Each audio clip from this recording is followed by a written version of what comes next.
Alô galera goiana, alô galera atleticana, alô você torcedor do Atlético Paranaense, sejam bem-vindos ao Futebol 62, o jornalismo esportivo do século XXI. E o Atlético perdeu mais uma vez dentro de casa, 2-1 para o Atlético Paranaense, e nesse vídeo eu vou trazer para vocês dados, informações e uma análise de mais essa derrota na estreia do técnico Wagner Mancini, logo depois da nossa vinheta de abertura.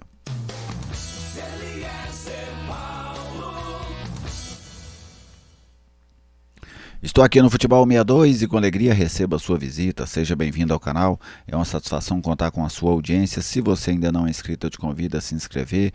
Venha fazer parte dessa comunidade, venha fazer parte deste espaço dedicado ao futebol goiano. O seu like é importante também para o nosso trabalho e fique sempre muito à vontade para fazer o seu comentário, tá bem? Aguardo o seu comentário aqui neste vídeo e em outras publicações do canal. Atlético Goianiense 1, Atlético Paranaense 2. Mais uma derrota do Atlético jogando dentro de casa. O Atlético que segue sem vencer em Goiânia pelo Campeonato Brasileiro da Série A de 2024. Vamos começar trazendo os principais números do jogo. Aí está a posse de bola, 57,6% a 42,4% para o Atlético Paranaense. Finalizações, 11 do Dragão, 16 do Furacão. Observe que o Atlético fez apenas 2 finalizações na direção do gol o jogo inteiro. Precisão nos passes, 82% do Atlético Goianiense, 83,5% do Atlético Paranaense. Cruzamentos, 17-24. Lançamentos, 40-39. Desarmes, 11 do Atlético Goianiense, 19 do Atlético Paranaense. Um número grande de desarmes do Atlético Paranaense. E os escanteios, 4 para o Goianiense, 11 para o Paranaense. Então, se você observar em quase todos os principais números do jogo, o Atlético Paranaense foi superior. Inclusive, claro, no mais importante, que é o placar. Vamos agora ver o time que o técnico Wagner Mancini colocou em campo na sua estreia pelo Atlético na tarde desse domingo, noite já, né? Ronaldo no gol, a tradicional substituição Maguinho depois Tubarão, troca-se treinador, mas não troca-se a substituição, Adriano, Alex e Guilherme Romão, Lucas Cal na direita, o Haldney depois o Rony, o Baralhas que vem sendo substituído em praticamente todos os jogos também pelo Alejo Cruz e o Shailon que saiu para a entrada do Ione Gonzalez. Lá na frente o Emiliano, depois o Derek foi expulso e o Luiz Fernando que vem sendo aí o herói rubro-negro nessa Série A, né? Ele é o cara que vem arrastando o Atlético. Mapa de calor, o Atlético com a posse de bola ali pouco superior a 40%, usou principalmente o corredor do lado direito para chegar ao ataque e uma posse de bola ali considerável no bico da grande área pelo lado esquerdo. Já o Atlético Paranaense tem um mapa inverso. Observem que o Atlético Paranaense usava o corredor esquerdo. Aliás, o Atlético Paranaense explorou bastante esse setor do Maguinho, né, depois do Tubarão. E isso é uma rotina entre os adversários do Atlético. Por que eles exploram este setor? Porque vale a pena. O Atlético Paranaense explorou, o Corinthians explorou, o Criciúma explorou, o próximo adversário do Atlético, o Palmeiras, a tendência é que ele explore também, porque vale a pena. Então os scouts, os analistas adversários acompanham os jogos do Atlético, observam essa fragilidade pelo lado direito, principalmente quando o Shailon faz o retorno ali por aquele lado, e aí investem nesse tipo de jogada, pois nessa ideia de atacar pelo lado esquerdo, porque é um ataque promissor, né? Vamos dizer dessa forma. Vamos agora falar do jogo especificamente, né? Estreia do Wagner Mancini, um primeiro tempo sem tantas emoções, um primeiro tempo mais frio, mesmo assim as melhores oportunidades foram do Atlético Paranaense em 2 defesas do goleiro Ronaldo. Uma defesa boa, uma outra de um nível médio, vamos dizer assim, foram os lances de chegada de um pouco mais de perigo. O Atlético levou perigo basicamente na finalização de fora da área do Maguinho, que passou à direita do gol do Atlético Paranaense.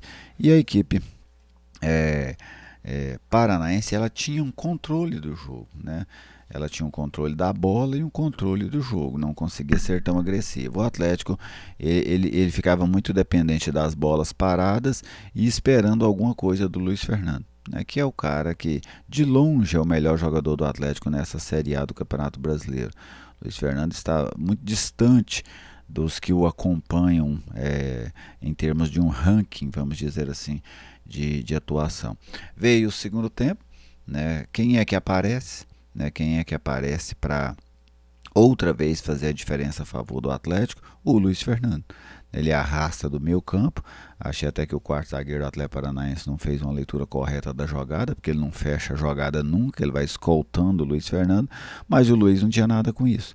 Ele sai da intermediária defensiva após um toque do Eric para trás, do Derek para trás, atravessa o campo para fazer o gol. O Luiz Fernando hoje ele vem sendo municiador dele mesmo. A jogada foi mais ou menos assim. Ele preparou para ele mesmo e fez 1-0. Mas o Atlético aí começaram os erros defensivos mais graves. O Atlético, não só defensivos, tivemos um erro de conduta também, vamos dizer assim. Mas o Atlético nem usufruiu da vantagem. Porque 2 minutos depois toma um gol numa cobrança de tiro de meta. Aquela famosa casquinha. Tiro de meta, a casquinha, o Julimar ganha do Maguinho, que não consegue combater, não consegue dar o bote, pelo menos, cometer a falta, fazer alguma coisa, que não apenas acompanhar o Julimar. Ele toca na saída do Ronaldo para empatar o jogo. A partir dali o Atlético Paranaense cresceu no jogo, ampliou o seu domínio dentro do jogo e a coisa ficou ainda mais discrepante quando o Derek foi expulso. E foi bem expulso. Eu vi questionamentos à arbitragem, mas o Derek ele deu a cotovelada. O jogador estava segurando ele? Estava. Tanto que o árbitro inicialmente vai lá e dá amarelo para os dois. Mas a reação dele foi desproporcional. Para na jogada. O jogador abraçou, segurou, não conseguiu arrastar, para na jogada ou tenta continuar correndo, mas não dá a cotovelada. Porque com o VAR hoje você pode até escapar da expulsão direta, mas o VAR chama e expulsa do mesmo jeito, como aconteceu com o Derek. Então ali complicou algo que já era difícil, ficou ainda mais difícil. Depois o Atlético dá uma liberdade grande para o Fernandinho, praticamente no bico da meia-lua ali, fazer um toque por cima. O Alex não conseguiu dar o combate e o Atlético Paranaense virou o jogo e venceu por 2-1. Esse é mais ou menos um resumo do que aconteceu na partida. Taticamente, o técnico Wagner Mancini manteve o 4-4-2. Ele já havia dito na entrevista coletiva que ele não faria modificações radicais na equipe e manteve-se nesse 4-4-2 ofensivo e defensivo. Imagino que com o passar dos dias agora, se ele quiser mudar alguma coisa em termos táticos, a tendência é que ele mude a partir de agora. Um pouco mais de tempo, um pouco mais de familiaridade com esse elenco rubro-negro. Mas o desafio está se tornando muito grande.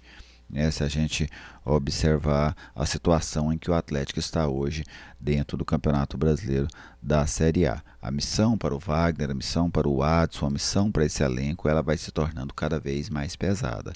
O Atlético tem 11 pontos em 15 jogos. 11 pontos em 15 jogos. Então nós temos ainda 23 jogos. Se a gente colocar aqui para uma meta de 43, que costuma ser uma pontuação suficiente para livrar uma equipe do rebaixamento, talvez seja preciso um pouquinho mais, um pouquinho menos, mas 43 naturalmente, quase que em todas as ocasiões, livra um time do rebaixamento. O Atlético teria que conquistar mais 32 pontos. São 32 pontos em 23 jogos. 23 jogos vai dar o quê? 69 pontos. 69 pontos. E o Atlético tem que conquistar pelo menos, na média, em torno de 32. Vamos ver quanto que dá isso aqui percentualmente. O Atlético precisa de 46% de aproveitamento. Essa pontuação tão fraca nessa primeira perna da competição, ela vai complicando o Atlético. Para vocês verem, 46%. Quem é que na tabela hoje tem 46% de aproveitamento? na tabela da classificação da Série A. Hoje quem tem esse percentual perto dele é o Juventude. O Juventude tem 45 pontos. O Juventude tem 19 pontos. São 14 jogos, o Juventude tem um jogo a menos, né? São 14 jogos, 5 vitórias, 4 empates e 5 derrotas.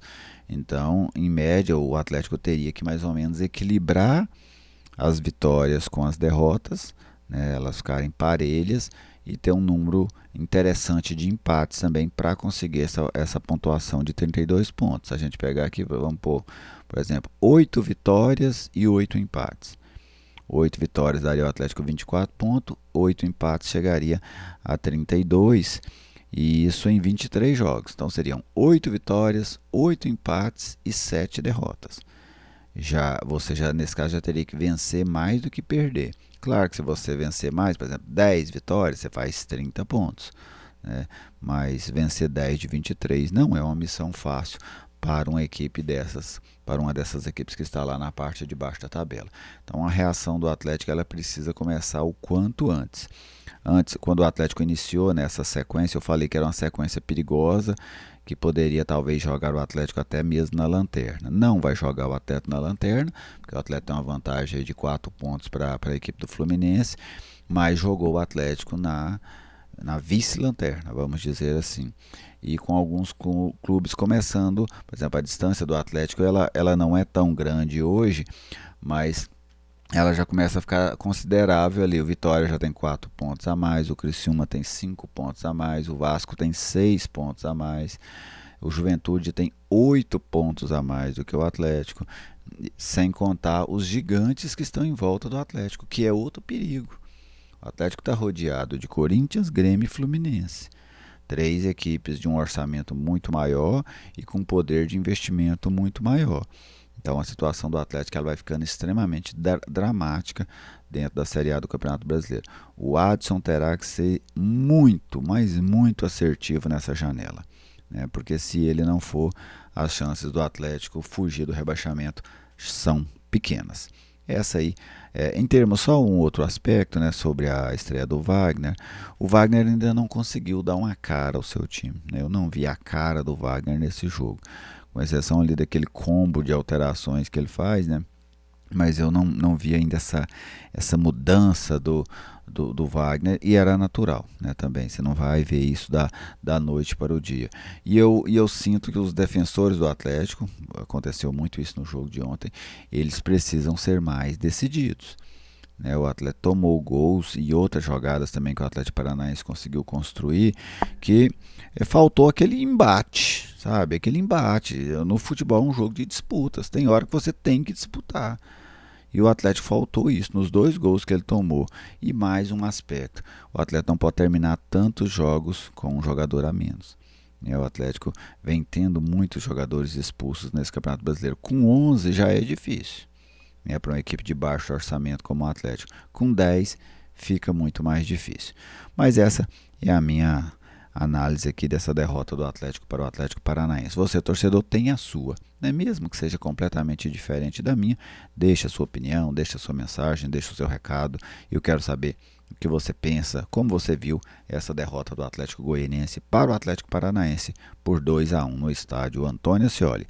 Meu muito obrigado e até a próxima.